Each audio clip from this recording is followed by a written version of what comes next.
Vocês já ouviram falar de alguém que chegou tão alto, tão rápido, que nem teve tempo de perceber o quão frágil era a base em que estava pisando? Pois é, eu sou essa pessoa. Meu nome é Diego Silva, tenho 48 anos hoje. Mas minha história de glória e vergonha começou muito antes. Nasci e cresci em uma pequena cidade do interior de Minas Gerais. Sabe aquelas ruas de paralelepípedo que você escuta sob os pés enquanto caminha? O cheiro de café passado na hora vindo das casas. O som dos sinos da igreja marcando o ritmo do dia? Essa cidade me fez sonhar. E foi nela que comecei a acreditar que poderia mudar a vida das pessoas. Desde cedo, fui conhecido como o menino que queria ser prefeito.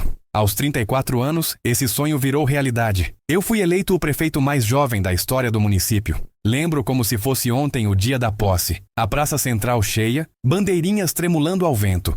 Crianças no ombro dos pais tentando me ver, idosos sorrindo e dizendo que nunca tinham visto algo assim. Eu me sentia um verdadeiro herói. Durante o primeiro mandato, fiz questão de bater de porta em porta para ouvir as necessidades das famílias. Sabia o nome de cada morador, o que faziam, o que precisavam. Reformei escolas caindo aos pedaços. Trouxe médicos para o hospital que vivia vazio. Organizei feiras de emprego e consegui até perfurar poços artesianos para levar água onde nunca tinha chegado. A imprensa local me chamava de prefeito pé no chão. E eu adorava isso. Eu realmente amava estar no meio do povo. Abraçar, ouvir, prometer e, na maioria das vezes, cumprir. Foi assim que construí uma popularidade imensa. Tanto que, quando chegou a hora das novas eleições, parecia mais uma festa do que uma disputa. Fui reeleito com quase 80% dos votos. Uma vitória tão esmagadora que até meus adversários vinham me cumprimentar. Naquela noite lembro do céu iluminado por fogos, o calor humano me envolvendo, a sensação de que nada poderia dar errado. Sabe aquela autoconfiança cega? Pois é,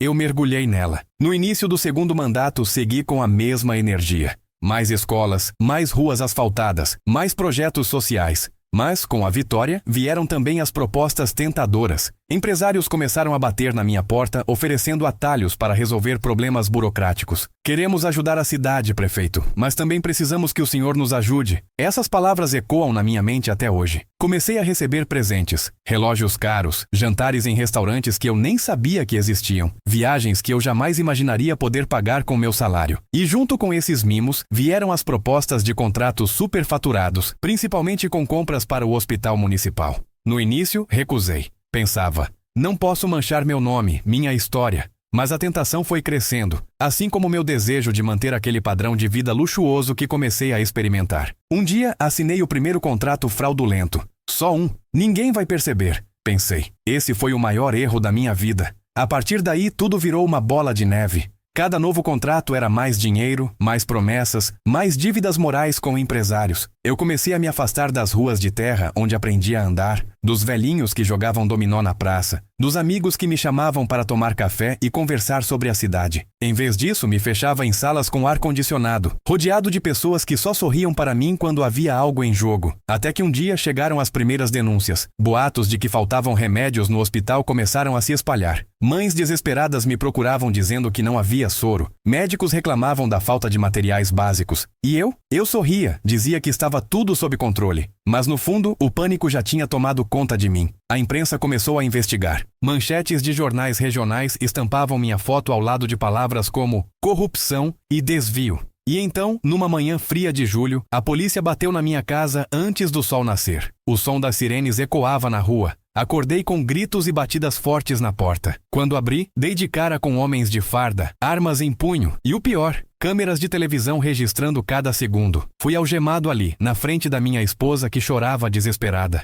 Meus filhos, ainda de pijama, assistiam a tudo sem entender. Os vizinhos saíam para ver o que acontecia e cochichavam uns com os outros. Senti que meu mundo tinha acabado. Na viatura, olhando pela janela, vi a cidade passando como um filme. As ruas que um dia andei com orgulho, agora eram testemunhas da minha humilhação. Mas eu não fazia ideia do verdadeiro inferno que me esperava atrás das grades. O camburão balançava nas curvas, cada solavanco me lembrava que aquela não era mais minha cidade, que eu não tinha mais controle sobre nada. Cheguei à delegacia com as mãos dormentes das algemas, a cabeça girando, e fui colocado em uma cela minúscula, com cheiro de mofo e mijo.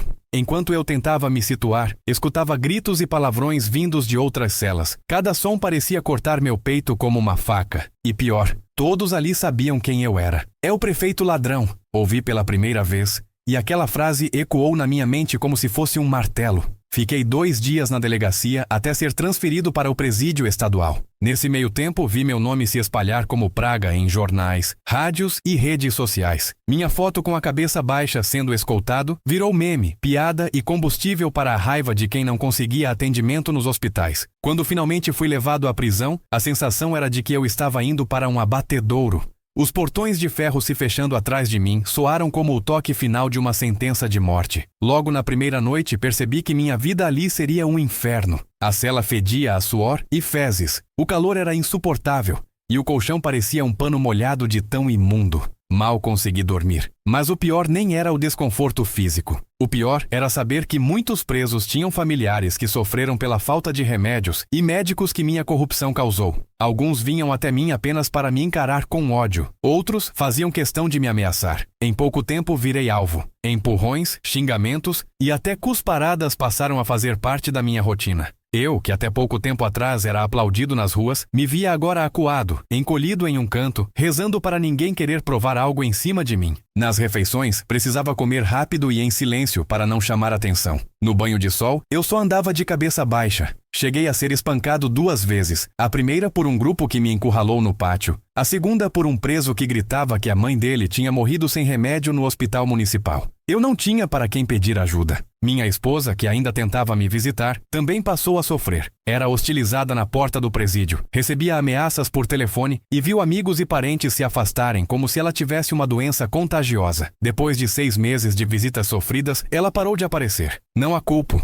Eu sabia que havia arruinado não só minha vida, mas a dela e a dos nossos filhos também. Os dias na prisão pareciam meses, as noites eternas. O barulho dos portões de ferro se abrindo e fechando, as sirenes que tocavam a qualquer movimentação suspeita, os gritos de brigas que estouravam de madrugada. Tudo isso virou a trilha sonora do meu pesadelo particular. E mesmo que o tempo passasse, não havia como esquecer. Cada vez que eu fechava os olhos, lembrava do rosto das pessoas que confiaram em mim, do sorriso das crianças no dia da minha posse, das mães que me abraçavam esperando por um futuro melhor. Foram 6 anos presos. 6 anos em que envelheci muito mais do que apenas no rosto. Perdi peso, perdi cabelo, perdi a esperança. Cada visita do advogado trazia a mesma frase: "Estamos tentando, mas o processo é longo." E eu me perguntava, longo até quando? Até eu sair morto daqui? Quando finalmente chegou o dia da minha soltura, a sensação não foi de alívio. Era como se eu estivesse saindo de um buraco para cair em outro. A vergonha era tão grande que eu não queria nem levantar a cabeça ao atravessar os portões do presídio.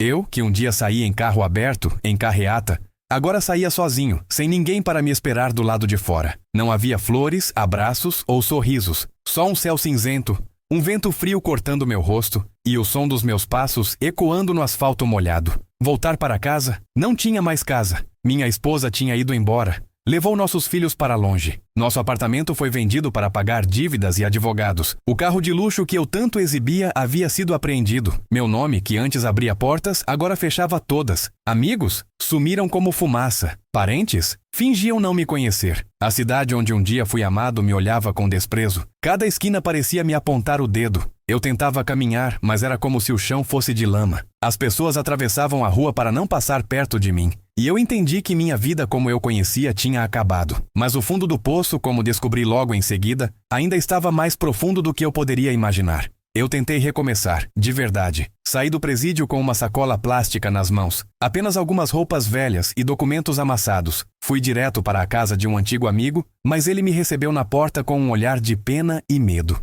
"Diego, aqui não dá. Minha esposa não quer você aqui", disse quase sussurrando para que os vizinhos não ouvissem. Cada recusa que eu recebia era como um tijolo sendo empilhado nas minhas costas. Tentei alugar um quartinho, mas ninguém queria assinar contrato comigo. Procurei emprego, qualquer emprego, mas bastava dizer meu nome para as portas se fecharem na minha cara. No começo, ainda tinha algum dinheiro para comer em botecos de beira de estrada, mas isso acabou rápido. Quando a fome começou a doer de verdade, percebi que tinha cruzado a linha.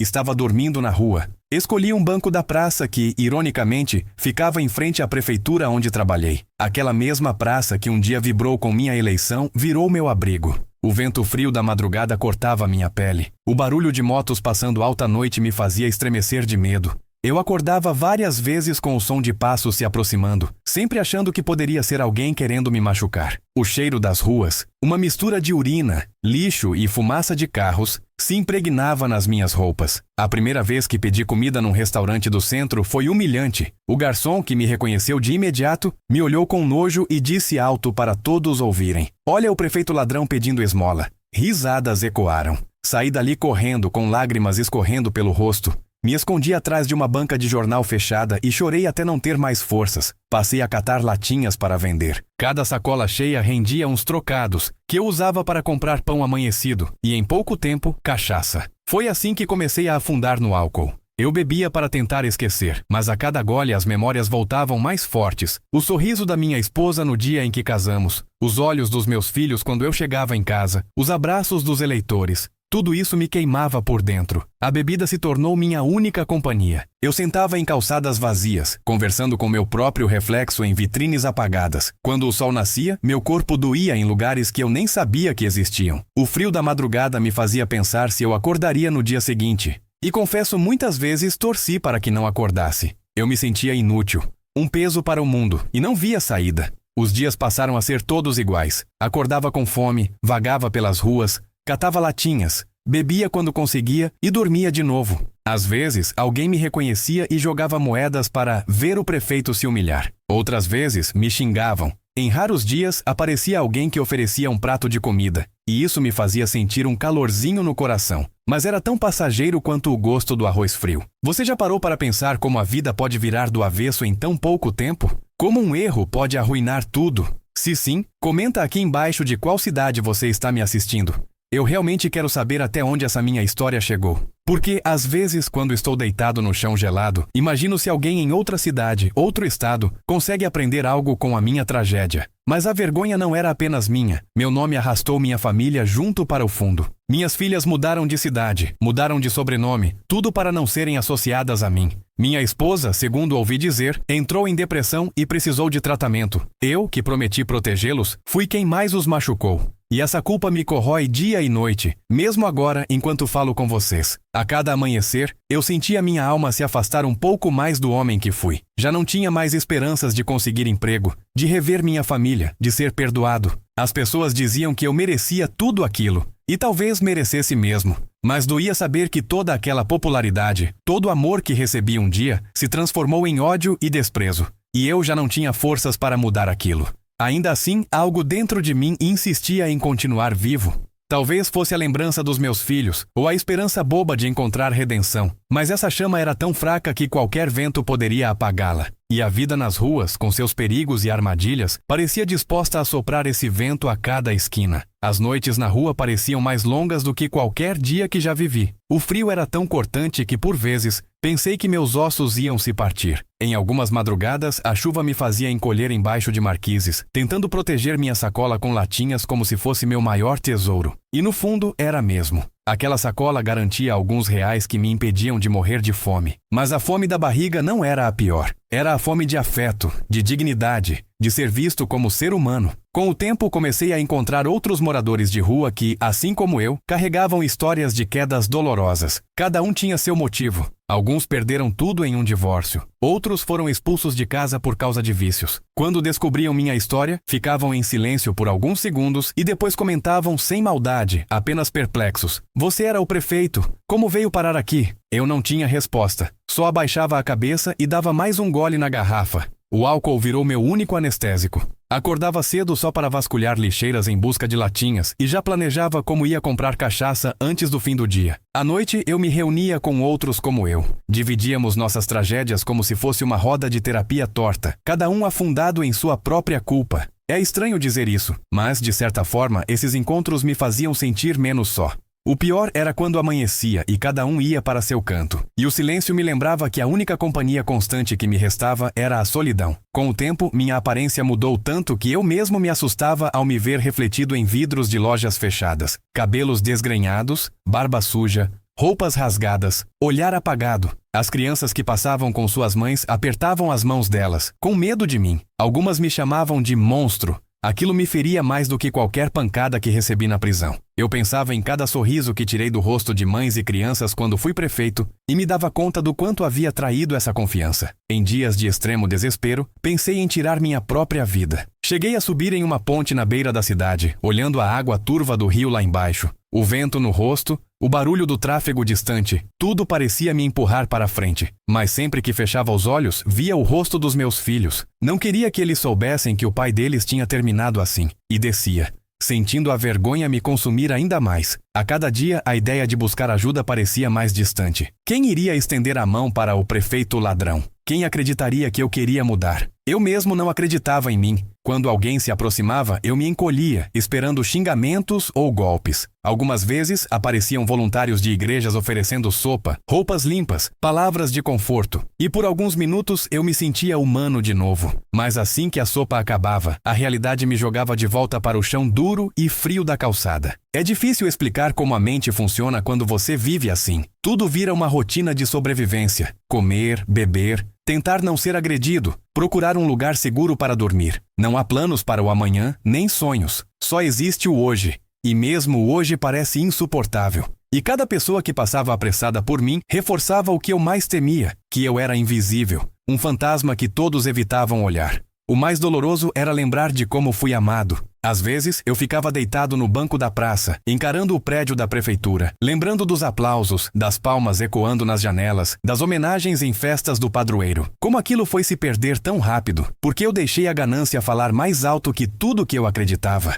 Essas perguntas me perseguiam como assombrações. Uma noite, acordei com gritos. Um grupo de jovens, bêbados, me cercou e começou a zombar de mim. Um deles me chutou, outro jogou cerveja no meu rosto. É o prefeito que roubava os remédios. Vai morrer na sarjeta, gritavam. Não tive forças para reagir. Cobri a cabeça com os braços e esperei que terminassem. Quando foram embora, fiquei ali, tremendo, chorando em silêncio. E pensei, como cheguei a esse ponto? Eu não sabia, mas o pior ainda estava por vir. Depois daquela noite em que fui espancado por jovens bêbados, algo dentro de mim morreu de vez. A vergonha virou indiferença. Parei de me importar com minha aparência, com o que falavam, com o que eu comia. Só queria esquecer que existia. Passei a me esconder em becos, evitando até mesmo outros moradores de rua. Não queria conversa, não queria ajuda, não queria lembrar de quem eu fui. Minha rotina virou vagar de dia e beber até apagar a noite. Acordava em lugares que nem sabia como tinha chegado, com cortes pelo corpo e dores que me faziam gemer só de tentar levantar. Foi nesse estado que uma noite acordei em meio a sacos de lixo, com ratos passando perto dos meus pés, o cheiro de podre entrando fundo no meu nariz. A lua estava cheia, iluminando as ruas desertas. Me arrastei até a calçada, sentindo o asfalto gelado contra minha pele, e desabei ali mesmo. Acordei só no amanhecer, com pessoas desviando de mim como se eu fosse uma doença. E pela primeira vez, senti medo de morrer sozinho. Senti que, se meu coração parasse ali, ninguém notaria. Meu corpo seria apenas mais um a ser recolhido pela manhã. Alguns dias depois, percebi que não estava me alimentando direito havia semanas. Minha cabeça girava constantemente. Minha visão escurecia ao levantar. Me sentia fraco. Tão fraco que mal conseguia segurar as latinhas que juntava. E quando a garrafa de cachaça caía da minha mão, eu via meu reflexo rachado no vidro quebrado. Um homem irreconhecível, com olhos fundos, pele acinzentada, barba cheia de nós. Pensei, esse sou eu agora? Nem a mente mais me obedecia. As memórias misturavam passado e presente, sonhos e pesadelos. Foi nesse período que comecei a ouvir vozes. Não sei se eram reais ou fruto do álcool e da fome. Às vezes, ouvia minha mãe me chamando, dizendo para eu voltar para casa. Outras vezes, era a voz dos meus filhos, pedindo para eu parar de beber. Eu respondia em voz alta, chorando, e assustava quem passava perto. Alguns jogavam moedas, outros atravessavam a rua rapidamente, e alguns só me olhavam com pena. Mas a maioria nem me via. E ser invisível doía tanto quanto qualquer surra que já levei. Certo dia, uma assistente social apareceu, com um olhar sério, mas gentil. Ela me chamou pelo nome. Aquilo me desconcertou. Era a primeira vez em anos que alguém me chamava de Diego, e não de prefeito ladrão. Ela me ofereceu ajuda, abrigo, comida, tratamento, mas eu recusei. Tinha medo. Medo de encarar a realidade, de relembrar tudo que perdi, de confirmar que não tinha mais volta. Preferia o torpor do álcool, o esquecimento. Ela insistiu algumas vezes, mas eu fugia dela como se fugisse de um fantasma do passado. Em uma madrugada chuvosa, acordei tremendo tanto que não conseguia nem segurar a garrafa. Cada gota que batia no meu rosto parecia agulhas geladas. Me encolhi em um canto de muro, tentando me proteger do vento que cortava. A água escorria pela calçada e encharcava meu corpo, me fazendo tremer até bater os dentes. Pensei, talvez seja hoje, talvez eu não acorde mais. E por alguns instantes essa ideia me trouxe paz. Mas eu acordei, e quando vi o sol nascendo senti raiva. Raiva de estar vivo, de ter que enfrentar mais um dia. Raiva de ter destruído tudo e todos ao meu redor. Porque a dor não era só minha. A cada batida de coração, eu lembrava que meus filhos poderiam estar lendo sobre mim na internet, vendo vídeos do prefeito ladrão dormindo na rua. A vergonha era tão grande que chegava a me sufocar. Você já sentiu que não pertence a lugar nenhum? Que sua existência é um erro? Eu sentia isso todos os dias. E mesmo assim, continuava vagando, como um zumbi, pelas ruas onde um dia fui celebrado. Cada esquina tinha uma lembrança boa que agora só doía. A padaria onde tomava café e conversava com eleitores, a escola onde inaugurei a nova biblioteca, a praça onde fiz discursos inflamados. Tudo me lembrava do homem que eu fui, mas que nunca mais seria. E a cidade, aquela cidade que me fez acreditar que era invencível, seguia seu ritmo. Crianças iam para a escola, trabalhadores pegavam ônibus, senhoras cuidavam de suas plantas. A vida continuava perfeitamente sem mim. E eu, perdido na sarjeta, percebia que já tinha desaparecido do mundo muito antes de morrer. Depois de tanto tempo vivendo como um fantasma, um dia algo diferente aconteceu. Era fim de tarde, o céu tingido de laranja, e eu estava sentado em um banco da praça, exausto e com fome. De repente, uma garotinha, não devia ter mais que 6 anos, apareceu segurando a mão do pai. Ela me olhou, puxou o braço dele e disse: "Papai, por que aquele moço tá triste?" O pai, sem jeito, abaixou-se ao lado dela e cochichou algo que não conseguia ouvir. Mas ela soltou a mão dele, se aproximou de mim e me entregou um bombom que tinha no bolso do casaco. Sorriu e correu de volta para o pai. Aquele bombom parecia pesar toneladas na minha mão. Fiquei encarando a embalagem amassada enquanto as lágrimas desciam pelo meu rosto. Pensei em como um gesto tão pequeno podia me fazer sentir tão humano outra vez. Por alguns minutos, não fui o prefeito ladrão. Não fui o bêbado da rua. Fui só um homem, visto por uma criança como alguém que merecia um pouco de carinho. E ali, pela primeira vez em muito tempo,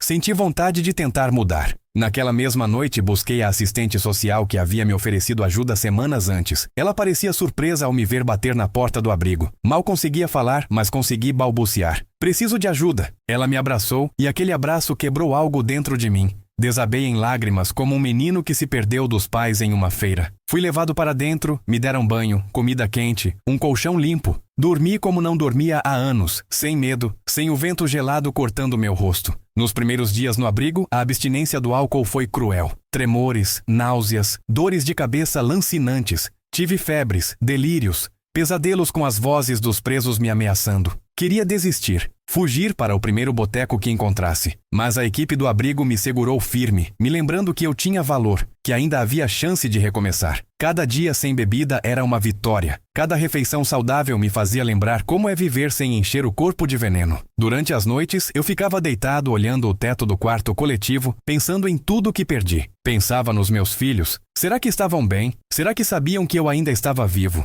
Será que me odiavam? E minha esposa? Será que conseguia dormir sem ser assombrada pelo meu passado? Essas perguntas eram mais dolorosas que qualquer ressaca. Mas eu precisava continuar. Pela primeira vez em anos tive medo de morrer. E esse medo me empurrava para frente. Nos primeiros meses comecei a ajudar no próprio abrigo. Lavava pratos, limpava banheiros, ajudava a distribuir marmitas para outros moradores de rua. Quando um novo chegava, eu tentava conversar. Dizia que entendia a dor dele. Alguns me olhavam com desconfiança, outros desabavam. Eu não tinha respostas, mas oferecia o que podia. Um ouvido atento. Engraçado como, mesmo sem nada, a gente ainda pode oferecer algo a alguém, não é? Nesse período também comecei a frequentar reuniões de apoio a alcoólicos. No início era horrível ter que falar em voz alta, admitir meus erros, encarar os olhares. Mas aos poucos, percebi que todos ali carregavam suas próprias batalhas. Em cada história me via refletido. Pessoas que também perderam tudo, mas que, apesar disso, queriam tentar de novo. As reuniões me ensinaram que a vergonha não cura nada, só afunda mais. Era preciso coragem para se expor e humildade para aceitar ajuda, sabe? Às vezes eu penso como a vida é curiosa. Quando eu tinha tudo, achava que não precisava de ninguém. Quando perdi tudo, descobri que só podia me levantar com a mão de outros. E de repente, aquelas mãos apareciam de onde eu menos esperava. Um voluntário, um colega de abrigo, até um desconhecido que dizia "força" quando me via varrendo a calçada. Um dia, durante uma reunião, alguém perguntou: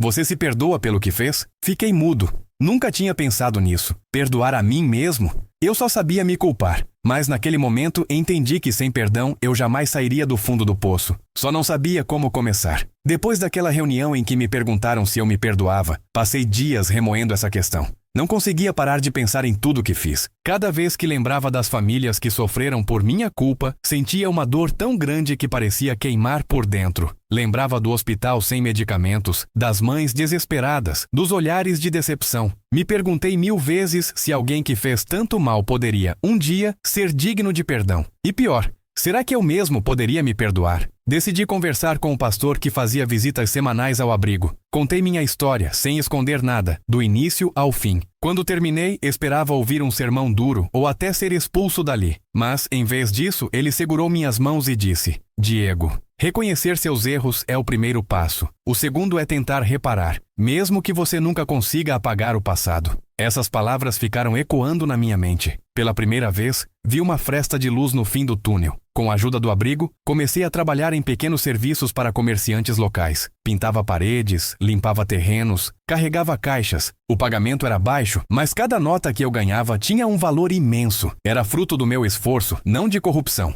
Quando recebia, fazia questão de guardar uma parte para doar ao abrigo, como forma de retribuir. Cada vez que entregava o dinheiro, sentia uma pontinha de orgulho, como se aos poucos eu estivesse limpando meu nome, nem que fosse apenas para mim mesmo. Aos poucos, as pessoas começaram a me reconhecer não como o prefeito ladrão, mas como o homem que estava tentando se reerguer. Alguns ainda me olhavam com desconfiança, claro, mas outros vinham me incentivar, dizer que admiravam minha força. E nessas palavras encontrei combustível para continuar. Comecei também a escrever cartas para meus filhos. Não sabia se chegariam até eles, mas precisava tentar. Em cada carta, pedia perdão, contava como estava me esforçando para mudar, dizia que os amava mais do que tudo. Chorava em cada linha. Muitas vezes ficava horas segurando a caneta, sem saber como começar ou como terminar. Às vezes, só rabiscava "me perdoem" dezenas de vezes no papel, como se isso fosse me absolver. Nas noites em que a saudade apertava mais forte, subia até o alto de um morro perto do abrigo para ver as luzes da cidade. Ficava ali sentado, lembrando do som da minha filha mais nova me chamando de papai,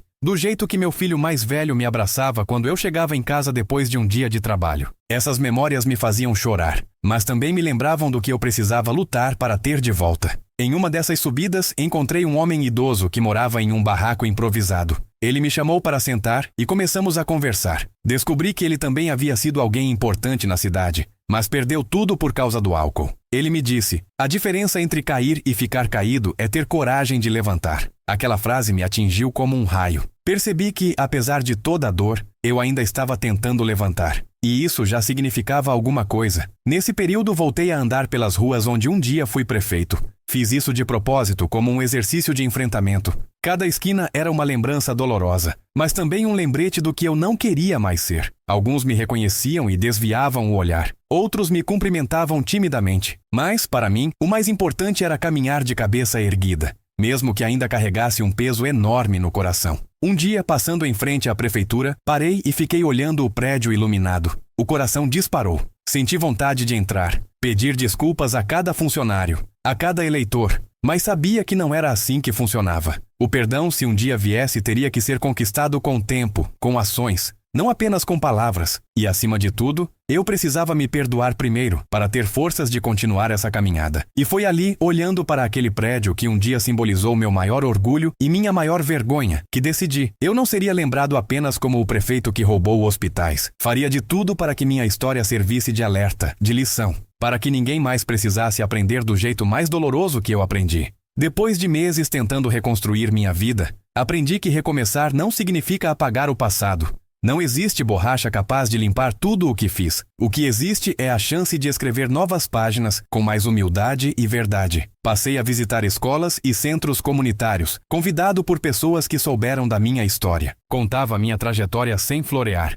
Falava dos acertos que tive como prefeito, mas principalmente dos erros que destruíram minha vida e a de muitos outros. No começo, tremia só de entrar em uma sala de aula. Pensava que seria vaiado ou expulso, mas, para minha surpresa, muitos jovens me escutavam em silêncio. Alguns choravam, outros faziam perguntas que me desafiavam. Um garoto, uma vez, levantou a mão e disse: "Se o senhor pudesse voltar no tempo, o que faria diferente?" Eu não hesitei. Diria não à ganância, não ao orgulho. E pediria ajuda antes de tudo virar tragédia. Vi nos olhos dele que minha resposta o tocou. E aquilo me deu esperança de que, talvez, minha queda não tivesse sido em vão. Passei também a gravar vídeos curtos com meu depoimento, enviados pelas redes sociais do abrigo. Em um deles, sugeri: deixe nos comentários de qual cidade você está assistindo, para eu saber até onde minha história chegou. As respostas vieram de lugares que eu nem imaginava. Gente de cidades distantes dizendo que aprenderam com minha história, que queriam mostrar aos filhos para que não seguissem o mesmo caminho. Essas mensagens me aqueceram mais do que qualquer cobertor que recebi no abrigo. Aos poucos percebi que minha maior missão agora era alertar. Não importava se eu nunca mais teria cargo público ou prestígio. Importava que minha voz poderia evitar que outros caíssem na ilusão do poder fácil, do dinheiro sujo. Importava que eu podia, de alguma forma, devolver algo à sociedade que tanto feri. E de grão em grão, fui reconstruindo não a imagem do prefeito amado, mas a do homem arrependido que quer fazer a diferença, nem que seja em uma única vida. Quanto à minha família, depois de muita insistência, consegui contato com minha filha mais velha. Falei com ela por telefone, choramos juntos. Ela me disse que não sabia se conseguiria me perdoar, mas que estava feliz em saber que eu estava vivo e tentando mudar. Aquela conversa foi como uma luz na escuridão. Passei a escrever para meus outros filhos, mesmo sem saber se receberiam ou responderiam. Ainda espero todos os dias por notícias. E minha esposa? Não a vejo há anos. Ouvi dizer que está bem, que reconstruiu sua vida em outra cidade. No fundo, torço para que ela tenha encontrado paz e felicidade. Sei que minha traição não foi apenas conjugal, mas emocional e moral. E mesmo que nunca mais a encontre, carrego comigo a gratidão pelos anos em que fomos felizes. E, acima de tudo, a certeza de que destruí algo precioso, que jamais poderei recuperar. Hoje, ainda moro em um abrigo. Trabalho como auxiliar de serviços gerais e, quando sobra, ajudo outros que chegam lá tão desesperados quanto eu cheguei. Não sou mais prefeito, não sou mais rico, não sou mais nada do que um homem tentando se reconstruir. Mas, estranhamente, sinto que sou mais humano hoje do que jamais fui nos anos em que ostentei poder. Porque agora entendo o valor de cada abraço, de cada prato de comida, de cada palavra de apoio. E se você chegou até aqui, peço que tire uma lição da minha história. Não importa o quão alto você esteja, jamais esqueça de onde veio. O orgulho e a ambição desmedida podem ser sedutores, mas custam caro. E quando se perde tudo, sobra apenas quem você realmente é. Por isso, seja alguém de quem você possa se orgulhar, mesmo quando estiver sozinho, mesmo quando ninguém estiver olhando. Se minha história fez sentido para você, deixe um comentário dizendo o que mais te tocou.